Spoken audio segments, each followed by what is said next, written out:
De volta ao nosso Redação Novo Tempo, a polêmica reforma trabalhista entrou em vigor nesta semana. E o Redação Novo Tempo se propôs então a discutir mais uma vez esse assunto para esclarecer o que de fato mudou na legislação. Para que você aí de casa fique por dentro desses detalhes e tenha melhor condição de defender os seus direitos como trabalhador. Bom, a gente não vai falar aqui sobre todos os pontos, né? São muitos, talvez seja um pouquinho demais aqui, mas a nossa produção colocou aqui um dos pontos interessantes para a gente discutir sobre grávidas e também as mulheres que estão na fase de amamentação. Anteriormente, elas precisavam apresentar um atestado médico para não ter que trabalhar num local que fosse considerado insalubre nessa condição, gestacional ou lactante. Agora, isso não é mais necessário com essa medida provisória. Não precisa mais trazer um atestado. É isso. Agora, como é que vai ser? Quem vai considerar esse local insalubre ou não?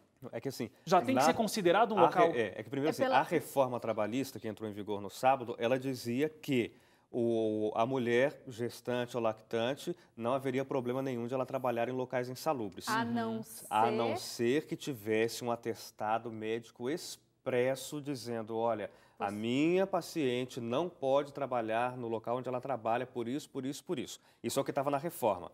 Mas esse era um dos pontos mais polêmicos da reforma trabalhista, porque colocava a mulher lactante e a gestante no mesmo grau.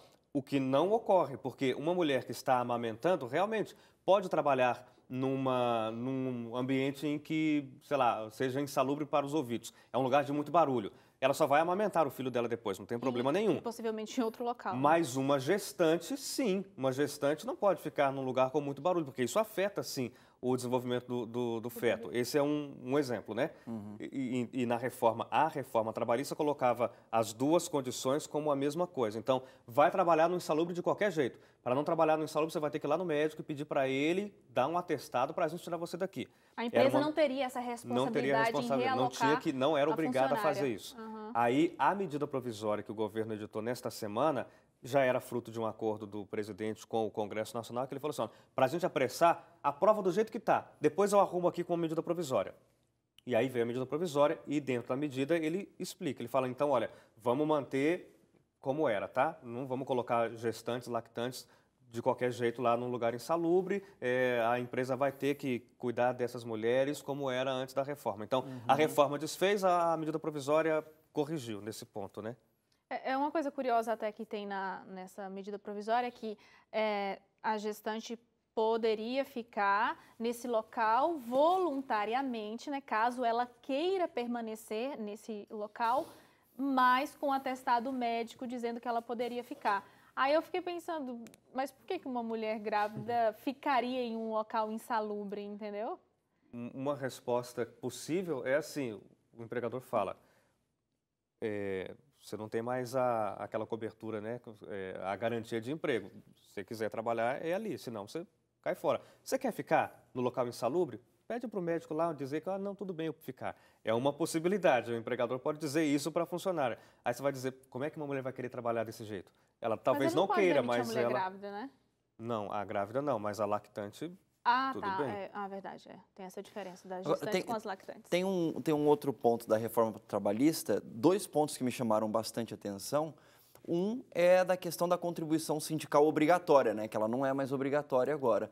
Então, você só vai contribuir. Tem gente que não olha muito o olerite, mas para quem olha o olerite, lá, o contra-cheque, sempre tem uma contribuiçãozinha sindical que acontece e tem uma, inclusive... uma vez no ano, né, que ela é referente ao valor de um dia de trabalho seu, que é para como se fosse a central sindical de todos os sindicatos e tudo mais, né, divide entre vários lá.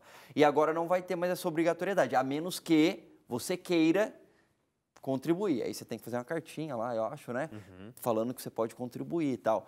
Obviamente, eu diria, todas aí centrais sindicais devem estar tentando reverter isso de alguma maneira dentro do Congresso Nacional também, para tentar alguma medida provisória nessa linha aí também, que aconteceu das grávidas, porque eles não querem ficar sem esse dinheiro garantido, né? Mas essa é uma das coisas que assim, mais benéficas para o trabalhador é o fim dessa contribuição obrigatória, porque a gente tem um monte de sindicato que, por exemplo, durante a tramitação da reforma trabalhista, praticamente ficaram em silêncio, não fizeram nada, fizeram uma ou duas manifestações muito pequenas, muito tímidas e não estavam lutando pelos trabalhadores que representam. Agora, se um sindicato quiser de fato existir, vai ter que trabalhar de verdade, porque para receber dinheiro, vai ter que mostrar para os trabalhadores sindicalizados, Serviço. olha, estou realmente lutando por você, colabora com a gente. Porque até hoje eu recebi um dinheiro de graça, né?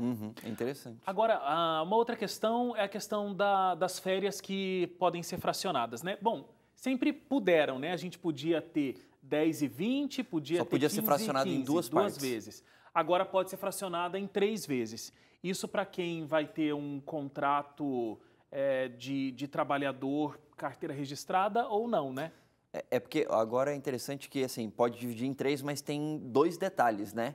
Um dos períodos precisa ser de, no mínimo, 14 dias corridos e o outro não, e um deles não pode ser inferior a 5 dias. Então, você pode dividir em 3 aí.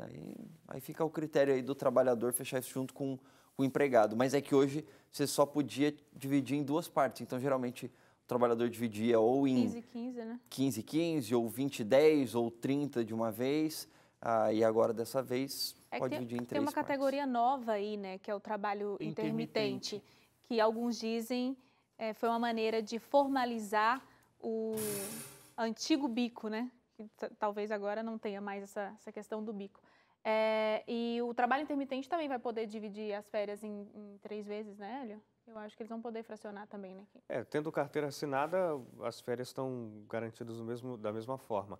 O que chama a atenção no trabalho intermitente, na regulamentação do trabalho intermitente, é que assim, intermitente é isso, é trabalhar de pouquinho em pouquinho. O que é diferente do temporário. Sim. E é diferente do autônomo. Exatamente. Né? São 3 coisas então, diferentes. O camarada, ele é funcionário da empresa, só que essa empresa vai chamá-lo só quando houver necessidade. Para muitas empresas é custoso manter um funcionário ali, porque hoje você tem que contratar o cara, ele tem que trabalhar ali, tem que ficar. São 4 horas de trabalho o contrato, são 8 horas de trabalho o contrato, então ele tem que ficar ali. Mas sei lá, na verdade é para, sei lá, reparos estruturais. Eu não preciso dessa pessoa aqui o tempo inteiro, mas é só quando eu preciso que ele venha e faça. Então, a reforma possibilita isso. Então, a empresa pode acionar essa pessoa só quando ela tiver que fazer alguma coisa determinada ali dentro da empresa. E aí o salário conforme ele trabalhar. Conforme o trabalho. Então, mesmo que seja, por exemplo, essa pessoa vem uma vez por semana de forma fixa, mas eu vou pagar esse proporcional por essa uma vez por semana e não pelo trabalho de segunda o proporcional pela fixação da hora trabalhada. Só que é interessante lembrar que essa pessoa ela não precisa ficar, ela não é um funcionário exclusivo dessa empresa, mesmo de carteira assinada, ele pode prestar serviço, né, ele pode ser registrado em outras empresas também, porque é claro, se ele é chamado por demanda, fica muito complicado, porque ele pode passar um mês sem ser chamado, por exemplo, então ele ficaria um mês sem salário, mas ele pode se registrar em outras empresas, ele fica livre para... Ele não é exclusivo de nenhuma empresa, entendeu? Tem uma coisa que já aconteceu no começo desse ano, mas, de certa forma, está dentro desse pacote aí, né, da reforma trabalhista, que é a questão da terceirização de todas as atividades, né? Já no começo do ano, quando o Temer assinou a lei da questão que envolve a terceirização, passou a poder você terceirizar toda e qualquer função dentro da empresa. Porque antes eram só atividades periféricas, né? Então, você tem uma empresa, sei lá, de produção de equipamentos de carro, por exemplo. Você não poderia terceirizar os trabalhadores que fazem as peças do carro. Só, sei lá, de repente, a empresa de limpeza ou de segurança, etc. Agora, nesse caso, pode terceirizar... Todos podem ser terceirizados. Todos os trabalhadores. Só que tem um detalhe aí que faz parte do texto, que é o seguinte, né?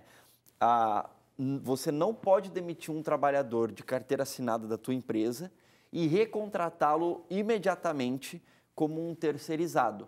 Inclusive para evitar algumas coisas que, às vezes, o patrão chega para o empregado e fala assim, olha, eu vou te demitir agora, mas eu já te recontrato na sequência para até o eu não sei se eu posso dizer assim, mas o trabalhador não se sentir tentado a fazer isso e depois se dar mal ali na frente. Então, existe um período mínimo de 18 meses para que alguém possa ser contratado como terceirizado numa empresa se ele era carteira assinada. Então, Suzane está trabalhando aqui, demitir a Suzane. Para ela ser contratada como terceirizada nessa empresa, só depois de 1 ano e meio da demissão. Já que a gente está falando sobre essa questão, né, do trabalho intermitente, e aqui o Leite agora falou disso da terceirização, também tem mudanças com relação à jornada de trabalho, né, e descanso. A reforma já trouxe isso, na verdade, né? Antes, essas mudanças de horário, porque assim, o que a legislação trabalhista diz é que são 8 horas diárias de trabalho, mas você pode, sei lá, não trabalha no fim de semana, então compensa isso e aumenta para 10 horas num dia, mas tem que ter aquele descanso mínimo de 11 horas entre a hora em que sai da empresa e a hora em que volta para a empresa. Sim. E essa questão do 12 por 36, aí tinha que ser por convenção coletiva. Na verdade, o que a reforma fez nessa questão ficou conhecido como o acordado sobre o legislado, foi só uma regulamentação de coisas que, na verdade, já ocorrem. Por exemplo, essa de trabalhar 12 por 36. Convenções coletivas de categorias já se organizavam muito antes da reforma para dizer, olha, para a nossa categoria seria mais interessante trabalhar 12 horas de uma vez só e depois folgar 1 dia e meio, que acontece com seguranças, com plantonistas de hospital, esse tipo de coisa. Isso já ocorre. Mas aí o que a reforma permite é que esses acordos possam ser feitos independentemente de uma convenção coletiva. Então, os funcionários de uma empresa só, sem estarem respaldados por um sindicato, pela categoria como um todo, podem entrar num acordo com a empresa para mudar algumas questões.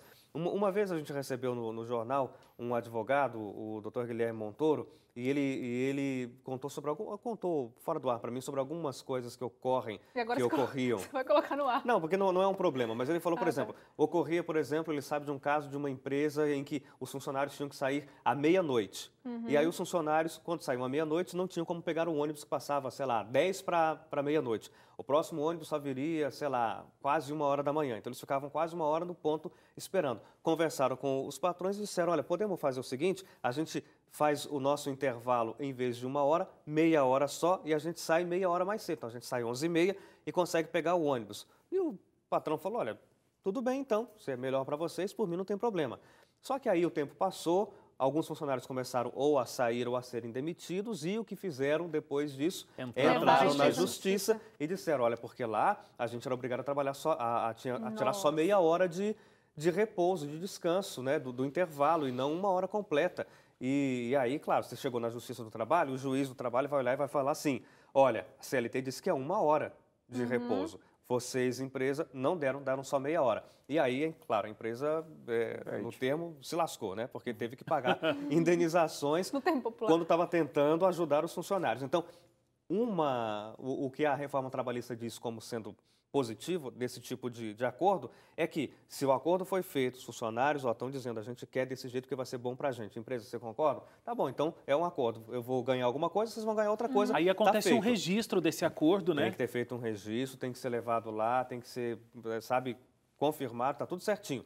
E aí vai ser válido, porque quando isso chegar lá na Justiça do Trabalho, a Justiça vai dizer, não, realmente vocês fizeram um acordo, tudo bem que a CLT diz outra coisa, mas a reforma trabalhista que mudou a CLT permite esse tipo de acordo agora. Então, para algumas coisas, é como se facilitasse os acordos e desse confirmação jurídica para um acordo. Entendi. E esse é o famoso acordado sobre o legislado. Um exemplo. Sim. Só uma correçãozinha no que eu falei aqui, a exceção para acordos individuais nessa jornada 12 por 36 é apenas para quem trabalha na área da saúde. Falando de acordos individuais, tem uma coisa que é interessante nessa nova, né, com a reforma trabalhista, nessa nova configuração aí, é a questão de banco de horas, né? Até esse momento anterior à entrada em vigor das novas leis aí, você só podia trabalhar com banco de horas se houvesse dentro da convenção coletiva de um sindicato algo que permitisse isso. Agora não acontece isso. Você pode trabalhar a questão do banco de horas diretamente com o empregado. Então, vamos supor que Um empregado está ligado a um sindicato que não concorda em ter banco de horas, mas aquele empregado concorda, não, eu prefiro trabalhar com a questão de banco de horas, etc. Pode haver esse acordo, ainda que não exista algo escrito em convenção coletiva, porque é uma coisa entre o empregado e o patrão. Empregador. Só tem um detalhe aí, que as horas excedidas na jornada de trabalho, que geram um banco de horas positivo, elas precisam ser quitadas, assim, né, em 6 meses dentro desse novo esquema. Fez as horas, tem que, dentro de 6 meses, essa hora ser quitada, ter essa folga. Ter o descanso aí, né? Já que a gente está falando de medida provisória, acho que só um último que eu gostaria de mencionar aqui é em relação às indenizações por danos morais. Antes da medida provisória, ela seria baseada no último valor do salário do empregado, no caso. Agora, com a medida provisória, vai ser baseado no valor do teto da aposentadoria. A base vai ser o INSS, a base de cálculo. A base de cálculo para a indenização. Do salário mínimo. Muito bem. A gente vai para o intervalo, na volta a gente fala sobre o Dia Nacional da Consciência Negra e o caso do jornalista William Vac, acusado de racismo. A gente volta já.